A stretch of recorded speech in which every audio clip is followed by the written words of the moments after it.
Hello, everybody. I am Tamalinda Lux, author and editor, and you're listening to Unlock Author Genius, the podcast. The podcast about authors who have unlocked their genius and overcome self-sabotaging thoughts and behaviors, fears, and negative self-talk. The podcast is geared to authors who are stuck in some way on their journey to finishing writing and publishing their books. Today we're talking about self-sabotaging thoughts and negative self-talk. Have you ever had the thought, who am I to write a book? Okay, that's imposter syndrome. Or I'm not a writer. That can fall into the perfectionism category. Or perhaps you've had the thought, I'm afraid no one will care about my book. That's fear of judgment. And I'm afraid my book will upset people. That's judgment. Or what about negative self-talk? Have you ever had the thought, I don't have a book in me? Or I'm afraid my book isn't original enough? Or I'm afraid my book won't be good enough? Well, today, our guest, Bob Gonzalez, author of A Flicker in the Water, will talk about how he overcame the belief that no one would be interested in reading his book. And when writing his book, Bob Gonzalez had the negative self-talk, no one will care about my book, which is also considered as, what if no one reads it?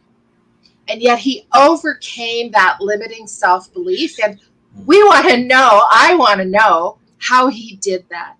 So on today's podcast, we'll discuss how Bob Gonzalez overcame this challenge. So thanks, Bob, for joining us, and I'm just going to pop up your screen there. There you are. Welcome. Hi, Tamalinda. How are you? Great. Thanks for joining me. Sure. So just let me just give the brief introduction, your bio that you shared with me.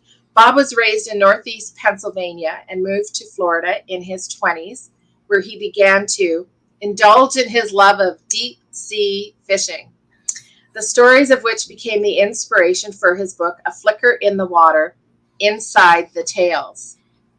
So, Bob, this is fantastic. Show us your book, please. Fantastic. That even says autographs. Yeah. What is the image on the book there? It's a Goliath grouper. It's the largest grouper in the grouper family. We catch them here in Florida. This particular one on the cover comes from the Netherlands in a tourist museum. Wow. And can you eat these? Yeah. Yeah. Okay. Yeah. What's that behind you on the wall there? That is this shoulder. That's it. Yeah. That's a red snapper that we caught in a spot we didn't even expect to fish that day. We found him by accident, and he turned out to be 42 pounds, which was only 4 pounds shy of the state record. Holy smokes. Yeah. Fantastic. Congratulations. Thank you. I have no knowledge of deep sea fishing other than you're on a boat and you have special fishing rods attached to the boat. Is that right? Yeah, we have rods and we have depth finders and sonars and things like that. Okay. Fantastic. So depth finders, let's dive into how you overcame the challenge you had. But first, I'd like to know what's important to you about writing for your readers. Well, I want them to be entertained. I want them to hopefully learn something new like I did while I was writing my book. There were some things even after fishing in the Gulf of Mexico for 20 years that I still learned while I was writing, which surprised me. And it's like, wow, it just took me totally by surprise. And not only the Gulf of Mexico, but other oceans in the world. Like I'll give you a couple of examples. The Mediterranean Sea between Spain and Morocco there in the Strait of Gibraltar is the only way in and out of the Mediterranean Sea, and it's only 11 miles wide. I didn't know that. I couldn't believe it. Yeah, stunning, right? Stunning. I was shocked. I think, how do fish get in and out of there? Because the Mediterranean is huge. It's like 2/3 the size of the Gulf of Mexico. It's wide. How do they get in and out of there? But yeah, and I also learned that the Sea of Galilee is a freshwater lake. I thought it was a saltwater body, but it's not. It's freshwater in northern Israel, which I didn't know either. Yeah. So are you fishing in both saltwater and freshwater? It's mostly saltwater what I do. Okay. Yeah. Okay. And is this your first book? Second book. I have a book of poems. This is more personal to me, though. So this is my baby, The Flicker in the Water. How long did it take to write it? About a year. Okay. Yeah. And then, so that was the writing it, and then the editing and the publishing. How long did that take? The whole thing, writing, editing, publishing, everything took about a year. It was even for my work. My book is only 146 pages, which is like a novella type. And even that had to be, it took like 7 or 8 months of the actual writing to get it right. I didn't want to just put something out there. I wanted it just right.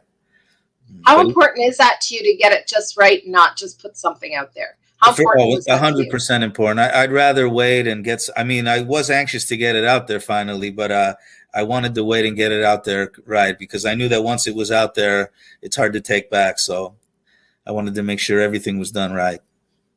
So as you had some excitement to get it out there, but also the wanting to get it right part. So there's that balance, right? Oh, yeah. How did you balance that? Well, I had to read it and reread it. If I went through probably 4 or 5 or 6 drafts before I was finally satisfied with the one I wanted. And that takes time, and it's for me, for most writers, but I think this holds true, but definitely for me, step away from the work for a while, maybe 2 or 3 weeks, maybe even a month, come back to it. You read it fresher and you come up with some more ideas. The way I write the book is that you write the sentence and it feels like a plant growing. You keep watering the plant and you watch it grow on the paper, and that's a great feeling. Oh, I love that analogy. That's fantastic. Yeah. Write the sentence and then watch it grow. Yeah. The sentence is your seed, and then the word, and you keep adding to it. It's like watering it, and it just grows like you're watching a tree grow. It's great. It's terrific. So I love that too. So stepping away for a couple of weeks and then coming back, and you have a fresh perspective. Definitely. Yeah. So how did you first recognize that you were experiencing that obstacle or challenge of no one would be interested in reading my book? Well, I figured even the most accomplished authors have self-doubt. You'd be surprised. Some of the biggest names out there in literature didn't think anybody would want to read their books either. They persevered through the pain, and they got them out there, which, happens to me. I had college professors tell me in school 20 some years ago that I wrote really well, but I never took it seriously. So, and I never thought about publishing a book because I had that, who would want to read a book from me? So finally I did it, and I persisted through the pain, and it's out there. You persisted through the pain. Yeah. How did you persist? Did you step away? Did you dive deeper? A little of both. Like I said, I stepped away, but then when I went to do the work, I really got into it and just kept writing and writing and writing. It's like the water faucet. You turn the water on and it keeps running. So keep running until the flow stops, and then you can turn it off, step away, and then come back. So as you were writing, like the water coming out of the faucet, that reminds me of freestyle writing. Just set your timer for 15 minutes and just keep writing. Even if the words are you keep. Did you use that technique at all? Sometimes, the words will start to flow if you focus on the subject, get yourself in the mood to do it. Think about what you're writing. Don't be distracted by other things. Focus on your work, and usually you'll get something good out of it. Yeah, I agree. Yeah. One of the comments you made when we were communicating initially about having you on the Unlock Author Genius podcast is, the strategy you tried to overcome the obstacle. But your comment here was, you're just as worthy of telling your story as anyone else. Yeah. Tell me more about that. Yeah. Reading other authors' works, you can see that they write really well. And if you figure it's a lot of self-talk, you figure if they can do it, I can do it. So that's the approach that I took.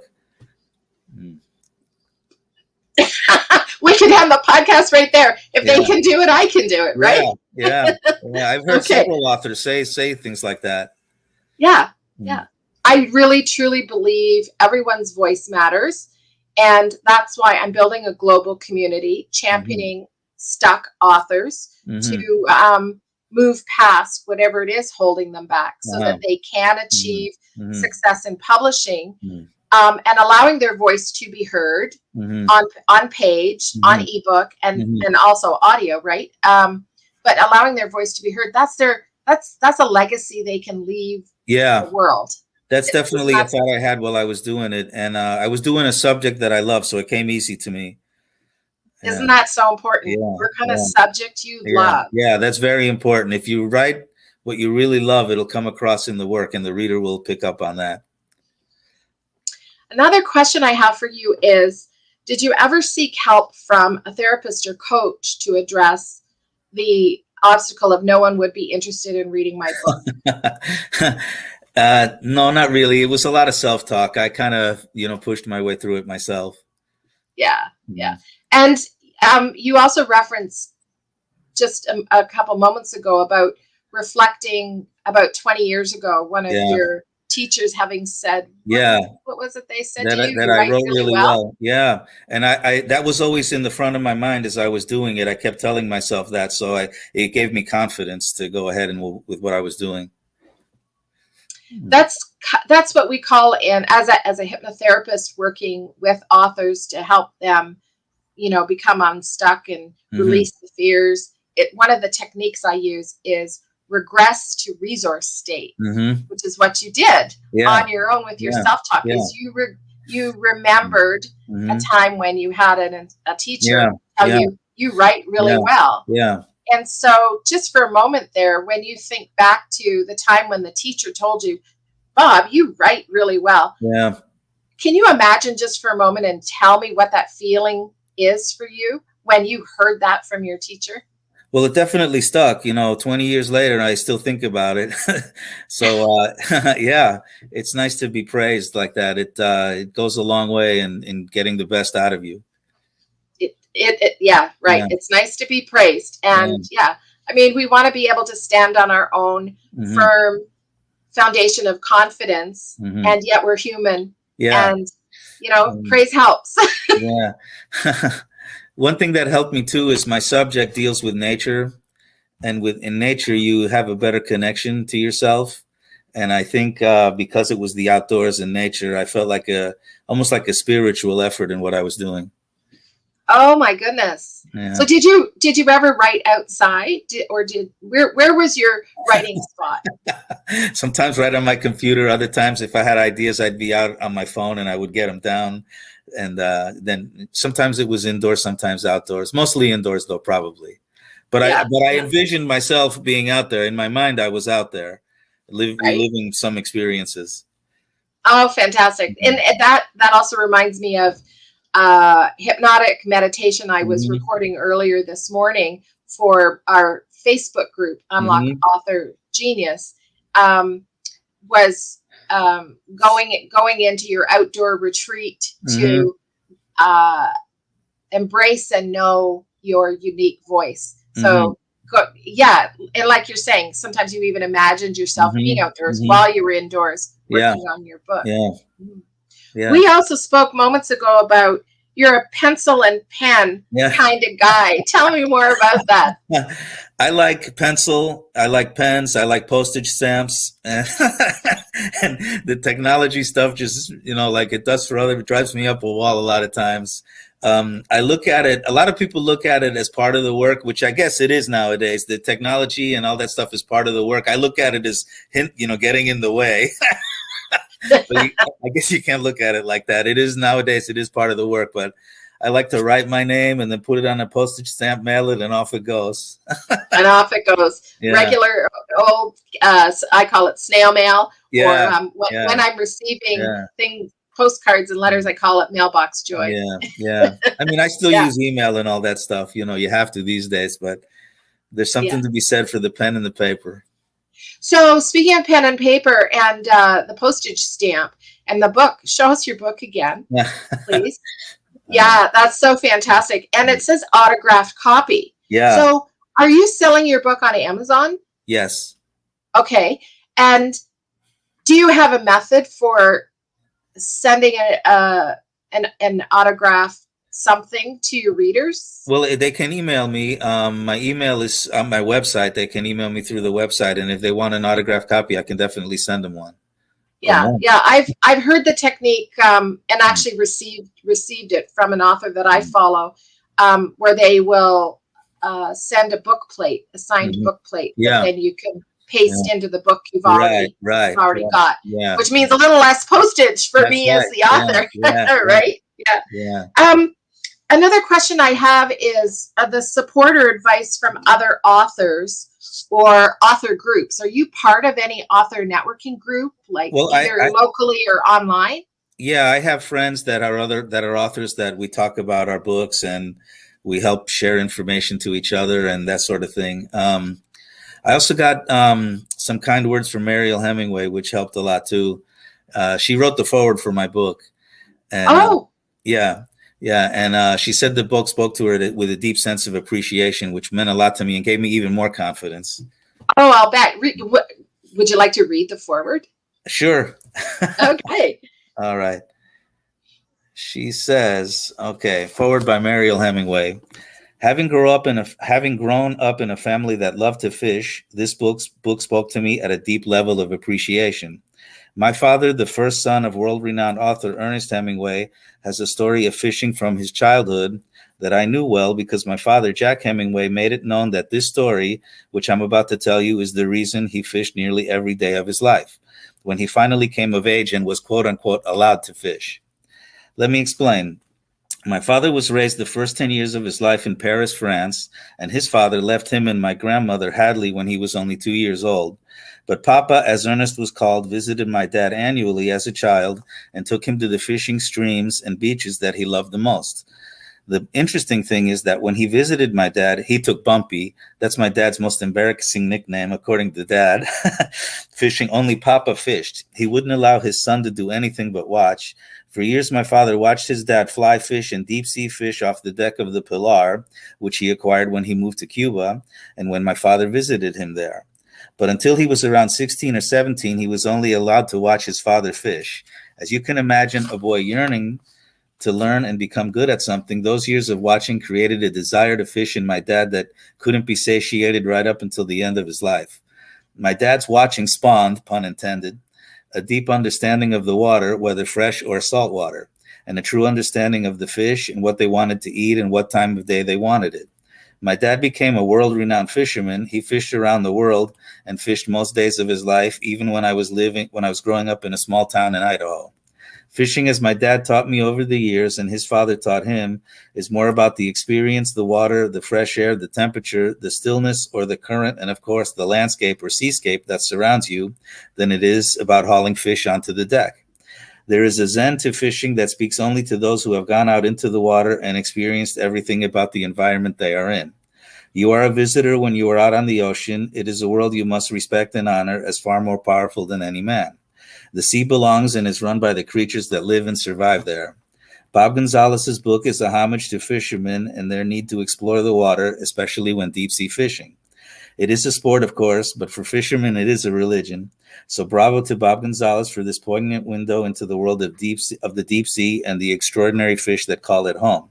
A Flicker in the Water is a telling title to the stories that emerge from that flicker. I tip my hat to Bob Gonzalez, to my dad, and to my grandfather, who also see the flickers of the water as a symbol of the men they wanted to be, men who spoke the language of the water. Mariel Hemingway. Oh, my goodness. Congratulations on receiving such a beautiful foreword. What was that like when you received that? Oh, I mean, it's I still think about it. It gives me chills. I'll remember that, as long as I'm here. Yeah, of course. That's an obstacle. That brings up another fear that I know that some author clients have said, I'd love to have a foreword from so-and-so, but oh my gosh, I can't ask them. How would I even think about asking them? How did you ask? How did you do this? Well, she works with my publisher, Mindster Media, and they put the scripts before her. If she likes them, she'll write a forward for them. And she's very picky, though. She chooses the ones that she wants. And I was lucky enough that she liked mine. So she went ahead and did it, and I'm grateful. Of course. Yes, of course. Grateful. Thank you for sharing that. Sure. Let me just think here about another question. What? Okay. So I know we've kind of picked little pieces here and there. And I loved how she said fish, the Zen, there's a Zen to fishing, right? Yeah. Zen to fishing. There's also a Zen to writing. Definitely. Oh yeah. Yeah. It was like it transferred from my soul to the paper, which was an unbelievable feeling for me. Yeah. So what advice would you give to other authors who are struggling with the original thought that my book won't be of interest to anybody? Find something you love to write about or are passionate about, and if you do, it'll help you remove those when you get those feelings of doubt, which I still get from time to time. And everybody else does too. Ernest used to have them also. There's plenty of quotes from him saying, he's not a good writer anymore. So it happens to everybody. Yeah, it does. Yeah. So we're coming near the end of our episode, Bob. Can you just read a paragraph or two from your book, something that you've written in your book, Sure. please? I'll read you the first page. How's that? Yes. The water was brightly lit, reflecting the tuna's iridescent colors off of their elongated, muscular bodies as we arrived at sunset. Getting to the offshore oil rigs, our fishing destination, had been no easy journey. An 8-hour trek through an unpredictable yet calm sea. On the way, we had managed to land a bull dolphin. In Spanish, they're called dorado, an apt name that perfectly captures the golden essence of their beautiful multicolored skin tone with different vibrant shades of blue, green, and a striking yellow, capped off by a flat, square, bulging head, creating a color combination as diverse and beautiful as any fish in the sea. Most know them as mahi-mahi, a Hawaiian term that means very strong. The bull, a male, had a companion with him, a female called a cow. Male lions are the kings of the jungle, but in the world's oceans, females wear the crown, reigning supreme. Captain Mike had made the trip many times before, but even an experienced seaman cannot help getting those butterflies in the pit of his stomach as the departure time draws closer. The excited anticipation of what could happen, good or bad, when leaving the dock is a different, yet no less satisfying feeling than a successful trip's return. Filling coolers with ice, rigging bait, setting the rods and reels to the proper length and drags are all necessary tasks to be done ahead of time, because as any fisherman knows, you want to be ready when you get that make or break strike, which, as every fisherman who has ever told tales also knows happens each time you put your baits in the water. Doing these required tasks for the Twister's crew team would be Troby, known as Drawbridge to his friends. Drawbridge was an experienced fisherman who had more stories to tell than Popeye the Sailor Man, only he did not derive his strength from spinach.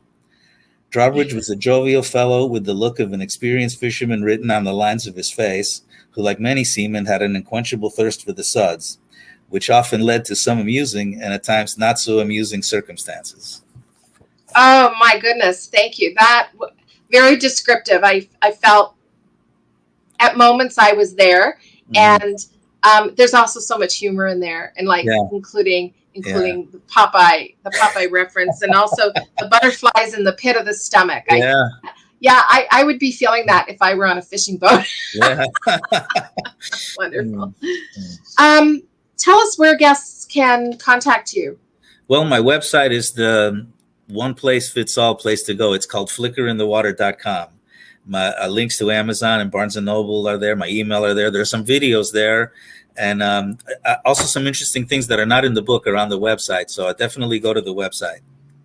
Fantastic. And I have taken a peek there. Thank you very much. So thank you for joining me today and sharing your author journey with us. And thank you to our listeners. I hope you enjoyed this new episode. And if you did, please leave a thumbs up and review. And be sure to subscribe to receive future podcasts from our authors who have unlocked their author genius tips and secrets so that you can unlock your own author genius. You can visit my website at unlockauthorgenius.com, and we will see you soon. Thank you, Tammy Linda.